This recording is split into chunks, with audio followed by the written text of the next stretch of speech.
Would you like to learn Ottoman Turkish music makams and how to use them in your music? You are in the right place. Welcome to my channel. This is the first video of exploring makam music series. We are going to dive into the depth of this captivating musical tradition, exploring its rich history, intricate structure, and how it continues to resonate in the modern world. Whether you are a musician or a music enthusiast or just curious about different cultures' music, you are in for a treat. Let's embark this amazing musical journey together.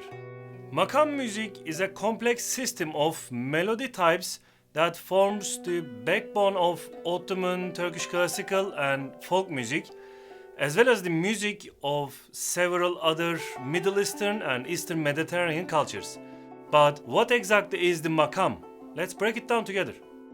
In a sense, a makam is a set of rules or a framework that governs the melodic progression in a piece of music. Unlike Western music scales, which are often rigid and fixed, makams are fluid and dynamic. They involve specific sequences of notes, characteristic phrases, and distinctive microtones and microtonal intervals. Notes that fall between the standard pitches of Western music. These microtones are part of what gives makam music its uniquely expressive and hauntingly beautiful quality. The roots of makam music are deeply intertwined with the history of Ottoman Empire, which spanned over 6 centuries and encompassed a vast, culturally diverse region. Ottoman Turkish makam music emerged as a sophisticated art form, evolving from the fusion of various musical traditions, including Persian, Byzantine, Greek, and Arabic influences. It's fascinating to see how this music has been a living part of so many aspects of life, from the opulent courts of sultans to the spiritual sanctuaries of Sufi lodges, and even the homes of everyday citizens. And guess what? This isn't just ancient history. Makam music is still alive and well today. And you can be part of that tradition by learning and practicing it. Especially in Istanbul, Ankara, Izmir, and some other big cities of Turkey, you can find many amateur choirs, groups, and ensembles that makes beautiful tradition alive, as well as professional ensembles supported by government, such as Bakanlık koroları and TRT artists and ensembles. Traditionally, makam music was most commonly heard in the court of Ottoman sultans, where it was performed by highly trained musicians who dedicated their lives to mastering this intricate art form. But its influence extended far beyond the palace walls. From that side, Ottoman Turkish music is the second classical music in the world. I heard that from Rose Daly as well. Because it has been improving and performing by talented people who are from different cultural backgrounds such as Armenian, Greeks, Arabics, Balkanian, Turkics, etc. In religious context, makam music found a sacred space, particularly within the practices of the Mevlevi order, also known as the whirling dervishes. Their ceremonies, known as sema, involve music performed in specific makams believed to facilitate spiritual enlightenment. That's another topic I'm really excited to explain to you in a future video, where we'll dive into the Sufi music, Rumi, and the spiritual dimensions of this art form. There are many makams, each with its own distinct character and emotional impact. But to start, let's get familiar with some of the most fundamental ones. Let me play you a few samples so you can hear the difference. The first one is the Rast, which is often considered the mother of all makams, known for its stability and serenity. It's like G major key, like Baroque era's main key, same thing. Let's hear it.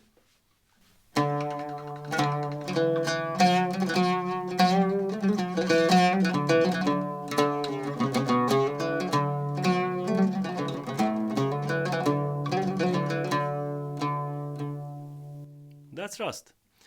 Let's let's hear Hijaz, which is a very exotic and somewhat melancholic sound. This is the most unique sound of Makam music.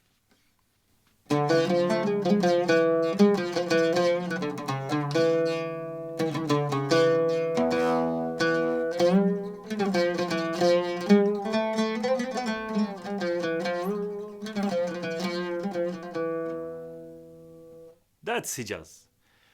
And let's hear Nihavend, often compared to minor scales in Western music. And basic shape of Nihavend is like Dorian mode.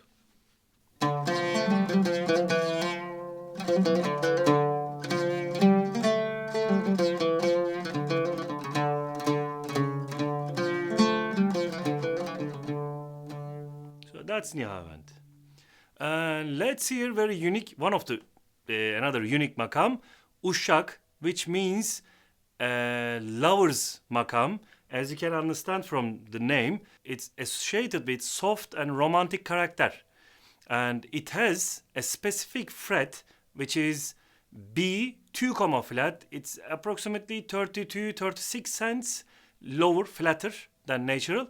Okay, let's hear it. And I'm going to explain what it is exactly when I explain Uşak.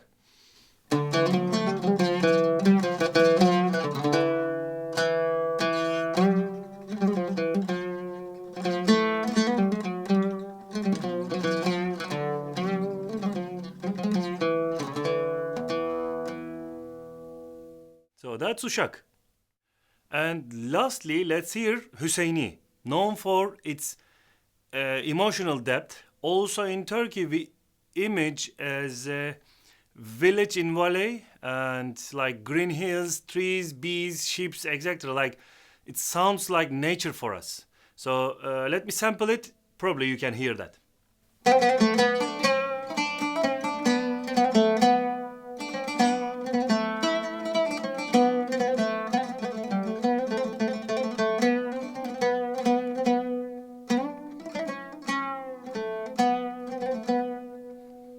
That's Hüseyni. These basic makams are like the building blocks of Ottoman Turkish music, or I can say that they are like Lego parts. As you can get more comfortable and understand, recognize the parts, then you'll be ready to explore more complex ones, complex makams. And don't rush. Take your time to really listen and let the music resonate with you. Then you can recognize each makam and you can feel each one's characteristic feeling. A makam is far more than just a sequence of notes or a scale. It's a deeply nuanced musical framework that includes specific rules for melodic development, ornamentation, and expression. Each makam is associated with a particular mood or emotional state, and the way the notes are approached, sustained, and resolved plays a critical role in conveying that feeling. Meanwhile, almost all makams, at least all basic makams, have their own specific notes, and that notes have their own names, and each makam and each name relate to each other. For example, Rast makam's tonic is G, and G is called as Rast. So these are related to each other. For example, in the Seyir of Rast, which we said the mother of all makams, we need to start with low register notes and slowly build tension as you ascending melodies, creating sense of anticipation. So let me demonstrate it here. So lower notes.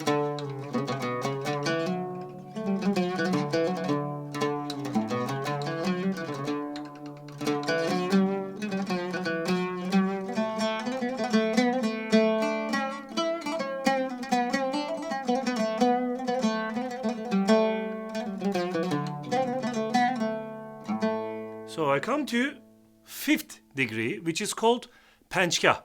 So Panch means fifth, Gah means place. So when I go to if we take this is G, so G to D.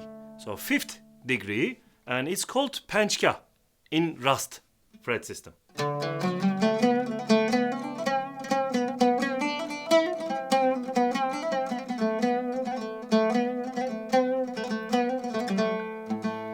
So as you hear, if I play separately, these two are two different makams.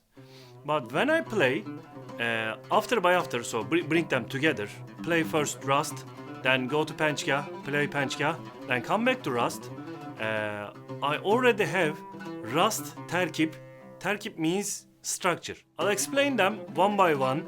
You can understand better. This is just a brief explanation. And you can think that each makam is a person and each has its own personality, behaviors, needs, likes, etc. Understanding seyir is the key to really capturing the essence of makam music. It might seem complex, but with my guidance and practice, it will become second nature. And meanwhile, don't forget to subscribe my channel and click the bell to not miss further videos.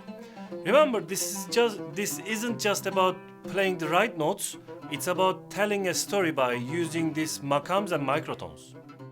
The traditional method of learning makam music is known as meşk, a practice deeply rooted in the Ottoman Turkish tradition of oral transmission. In this method, a student learns directly from a master musician through immersive and experiential learning. It's a beautiful, hands-on way of learning that emphasizes listening, imitation, and personal connection. While we may not all have access to a master musician in person in our cities today, we can still adopt this approach by listening to recordings from YouTube or other platforms, practicing regularly, and immersing yourself into the music. One of the most challenging aspects of mastering makam music is developing the ability to hear and reproduce the microtonal intervals that are so central of this music. For those who are accustomed to Western musical scales, these microtones can initially seem elusive or even dissonant. But don't worry, with my guidance, dedicated practice and careful listening, you start to hear these subtle variations more clearly. Your ear will become attuned to fine gradation in pitch that gives each makam its unique character. I recommend that listening to recordings of master musicians is the most important thing, and you can find some names in the description of this video. In conclusion, Ottoman Turkish classical music is a rich and multifaceted musical tradition that requires a deep understanding of its intricate melodic structures and microtonal intervals. By learning the basic makams, immersing yourself in the practice of meşk, and listening to master musicians, you can begin to appreciate and even perform this beautiful and ancient music. I am thrilled to let you know that I'll be diving deeper into each makam with dedicated explanation videos, which will be published every Monday in my YouTube channel. Please don't forget to subscribe and click the bell to be informed when I release a new video. These videos will be only in English for now, and I designed them to help you explore the world of makam music, one makam at a time. Before starting makam videos, I will explain some fundamental information in a few videos. Thanks so much for watching. If you enjoyed this video, please give it a thumb, share it with your friends, and subscribe for more content on traditional music from Turkey, Anatolia. Leave a comment with your thoughts or questions. I'd like to hear from you. Remember, mastering makam music is a journey, and I am here to support you every step of the way. Take care of yourself. See you in the next video. Bye.